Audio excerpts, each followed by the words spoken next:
What's up, Cowboys Nation? Welcome back to another video here at the TGRDC show. This is your pregame for the Dallas Cowboys versus the Carolina Panthers coming up here this Sunday at AT&T Stadium. This is going to be the fourth week of football for the Cowboys. This is our fourth game. Right now we're sitting at 2-1, coming off a hot win against the Eagles, our division rival, on Monday Night Football. And now we're going to be going up to Carolina Panthers, who just came off a dominating win against the Houston Texans. They are one of the few remaining undefeated teams sitting at 3-0. And so it's going to create a very interesting matchup.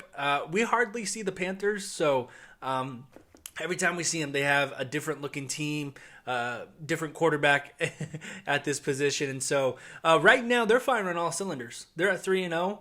And you know, a lot of people, you may hear a discussion of, this 3-0 team doesn't deserve to be 3-0 because they played this. But look, teams don't decide the schedule. They just have to play who is on the schedule. And if you're somewhat of a good football team, you're supposed to take care of those wins and you're supposed to win. And so despite what you may think about who the Carolina Panthers have played, they have some talent. And they deserve to be where they are, which is 3-0, because they've defeated teams that they should have. And probably the most impressive win that came from that is beating the New Orleans Saints. Now, the New Orleans Saints are still up in the air. We're not exactly sure exactly where their team's going to go. Obviously, they came off the hot start against the Packers, blowing them out. And then they struggled. So it's hard to say where exactly the Saints stand and how legitimate that win is. And it's hard to determine what kind of football team the Carolina Panthers are. And so I think that's what makes this team so interesting and this matchup so interesting. But let's go ahead and dive into it. Let's look at the injury report. Dallas Cowboys did something very rare. And this is very good to see, especially after coming off a win. We didn't see a lot of injuries. Obviously, DAL is still off the list. Obviously, Michael Gallup is not there. La'el Collins is not there due to suspension. But no other notable names or any more surprises came onto that injury report. Donovan Wilson is still out for this game. Dorrance Armstrong is still out for this game. There is a little media behind Randy Gregory and his knee. Sources say it's not going to affect them, and I don't think it will. Tony Pollard missed practice earlier this week, but it wasn't injury related, and so this is a really good week if you're a Dallas Cowboy fan and if you're part of this organization, because it's very rare that we get to come out of a week without any news. I feel like it was kind of a silent week, which is good. That's what you want to hear, and you want to focus on football. You don't want to make any adjustments due to injury or suspensions or anything like that. And so it's a good week. I'm feeling good about this win. Obviously, we have a 2-game winning streak, and so we're feeling pretty good. And I feel like we have a lot of pieces here that we can win on. And I think that's what makes this team dangerous. And that's what I mentioned in the previous video is if our run's not working, if Zeke's not working, then we're going to throw in Tony Pollard and mix up a dual attack. And if that's not working, we still have Dak Prescott, and he can throw it against you because he threw it against the Tampa Bay Buccaneers 58 times and gave us a chance at winning. And so let's break this down. I have a couple of notes here, as always, factors that we should be looking out for. The number one thing that is the biggest factor, or what would have been the biggest factor in this game, is Christian McCaffrey. And he will not be playing this game. He is out due to injury, and I can't tell you how much that changes this game. If he was in this game, that is a tough thing to match up with, because he can run the ball, and he can also be a receiver, and he can run screens, and he can really get you. And that's exactly where this team can get you. And this is, I'm gonna jump into this into my second point, but I'm just gonna briefly talk about it here. But this team is very good at creating plays after the catch. You look at their yards after the catch and what they're able to do. They have so many talented playmakers, Christian McCaffrey, DJ Moore, able to do that. And so not having Christian McCaffrey on their team really limits them and now puts the pressure on Sam Darnold.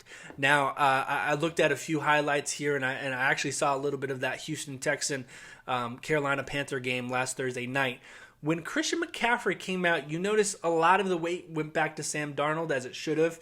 Now he's passing. Now he's moving the offense. At any time you remove a running back or a running game from the equation, a lot more pressure is put on the quarterback. And some quarterbacks can take it, some quarterbacks can't.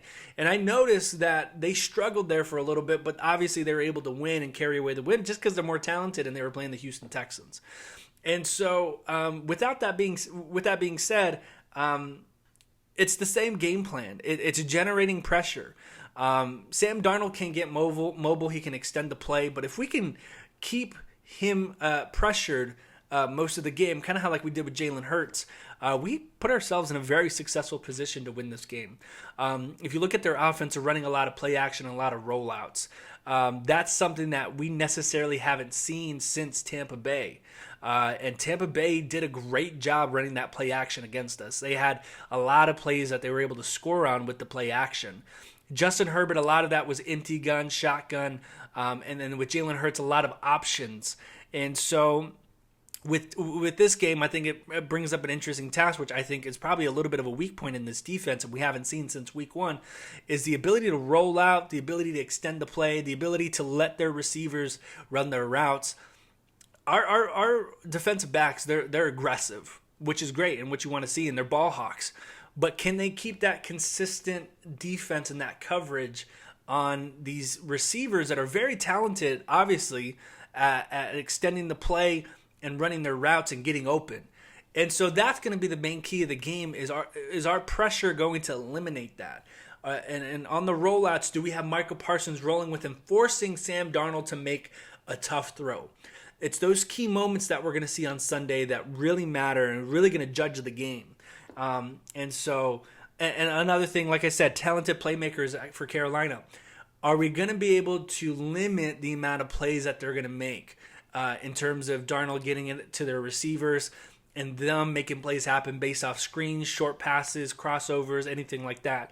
And so it definitely is a huge challenge for this defense, and I'm excited to see them possibly step up their game and see how they react to a play action and a rollout that they really haven't seen since Tampa Bay.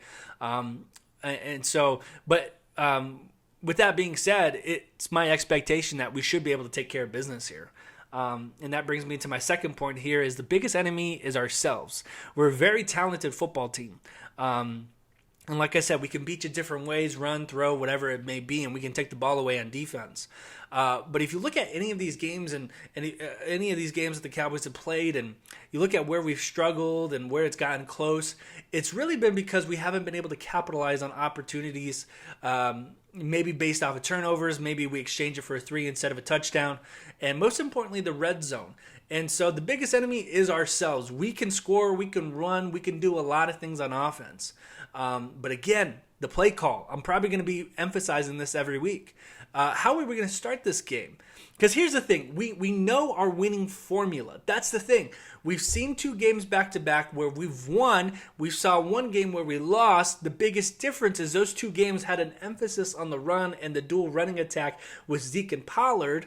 And the first game, we just pass. And so if Carolina can get rid of our running game, we're going to be forced to go into a passing mode, which statistically doesn't put us in the best position to win. Now, Kellen Moore and Mike McCarthy, what are they going to do to establish our running game and to establish our offensive dominance? And I think that's going to be a really important thing. And, and are we going to be able to do it? I really have a lot of confidence with this coaching staff. I think I really didn't going into the Los Angeles Chargers game.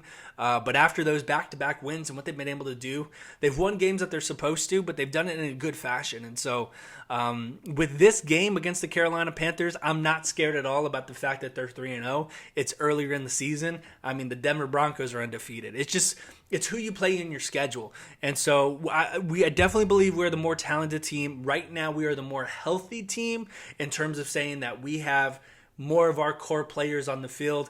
And CMC, Christian McCaffrey, he means a lot more to the Panthers, and his absence is a lot more damaging than it is for us, for example, losing Michael Gallup or DeMarcus Lawrence. And so with that being said, we should win this game decisively.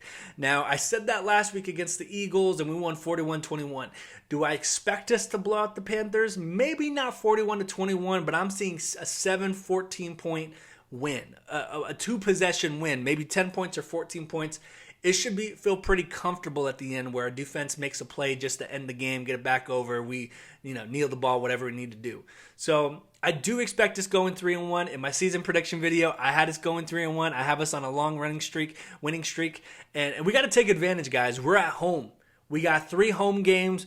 We just took care of the first one against the Eagles. This is our second one. And so home field advantage means a lot to us because obviously we're playing more away games than we are home games this year. And so we got to get these home games, especially in the NFC. So I think we're going to win. I think it's going to be a good game. I think it's going to be decisive, and I feel like we're going to have a lot of confidence to talk about come Monday. But other than that, I'll see you guys at the post-game reaction. Be sure to follow me on Twitter at TonyGoatRomo. I'm always tweeting about the Dallas Cowboys, especially during the games. Be sure to like the video and subscribe for more Dallas Cowboys content. I'll see you guys later.